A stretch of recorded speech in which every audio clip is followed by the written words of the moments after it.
Yo, my peoples, what's up? Welcome to the One Stop Co op Shop. Jason here, and today I have a crowdfunding feature for Lands of Galzyr. This is the latest from Snowdale Design Publishing Studio. It is a narrative adventure for 1 to 4 players. It has a cooperative, competitive, and solo mode. Today I'm going to do a 5 points of comparison video.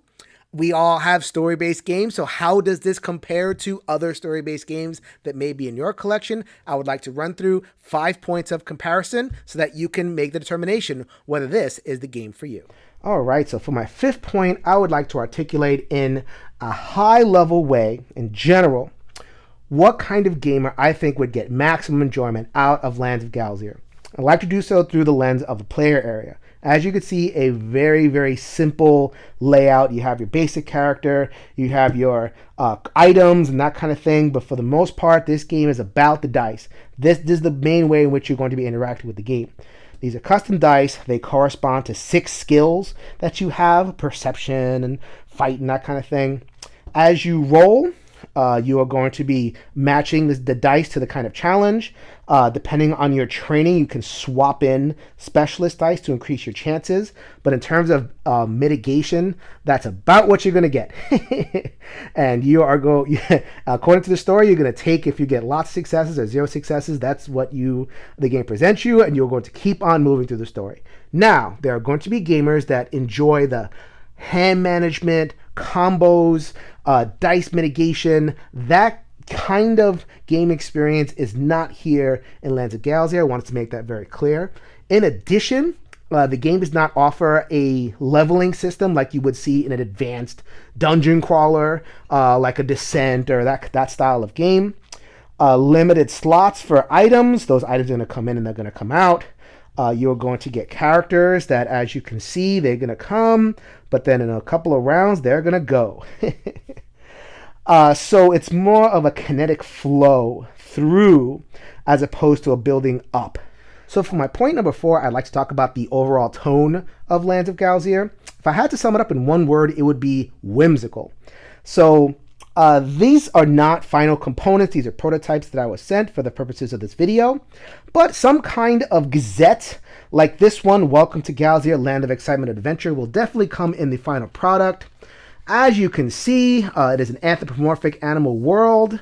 And the gazette over here almost looks like a guide that you would see in Disneyland, going to the different rides on the park. So speaking of anthropomorphic animals, these are the animals that you will likely play. Once again, these are prototypes. You got the bird and the lizard right there.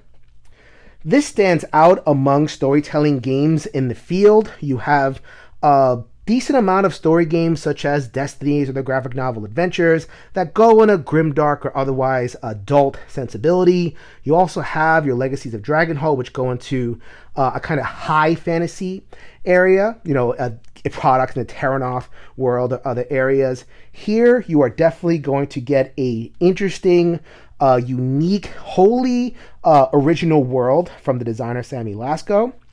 And you are going to get your fair share of puns and references for the astute adult gamer, and has appeal for children as well. The third point I would like to share about Lands of Galzyr is the digital integration. Notice I said that instead of app integration. Right now, what you see is available on the publisher website. So there are a number of ways that a game like this can introduce a digital part of the game. Lands of Galzyr chooses to do so through basically an adventure book system. So then as I adventure around and I'm going to be landing on spots and looking up different numbers, I would go to the relevant number, click it, and then read and make choices from there.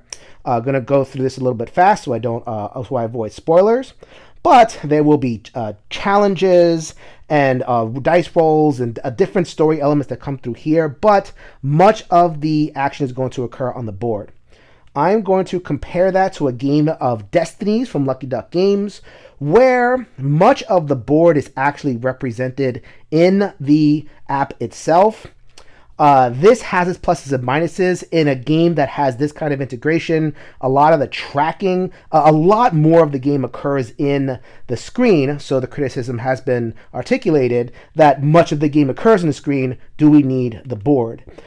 in an adventure book context, yes, the board is absolutely necessary for play.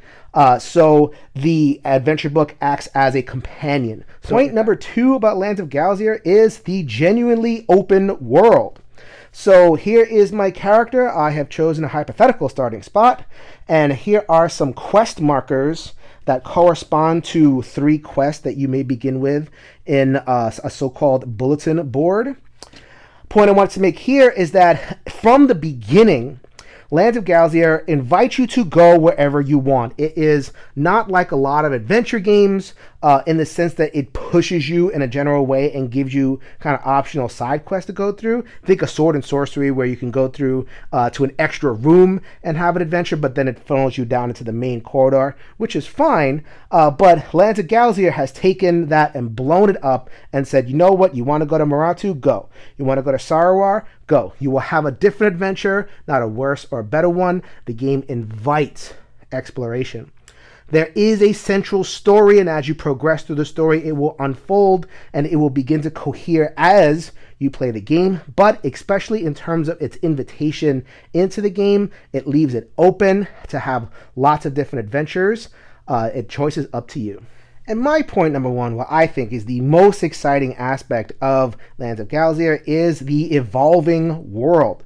I have flipped over the board. You saw the winter and the fall. On the previous point, here you're seeing spring and summer, indicating evolution over time in that respect. Also, you'll notice that there are cards that are represented on the board. As you adventure, you will actually manipulate what you see in the cards. So here I have one example from the prototype. You have an open field, but as you adventure, you might be able to build a town unlocking different things, or I don't know, maybe there's a town and you'll be able to raise it and conquer it, and that'll be a plane.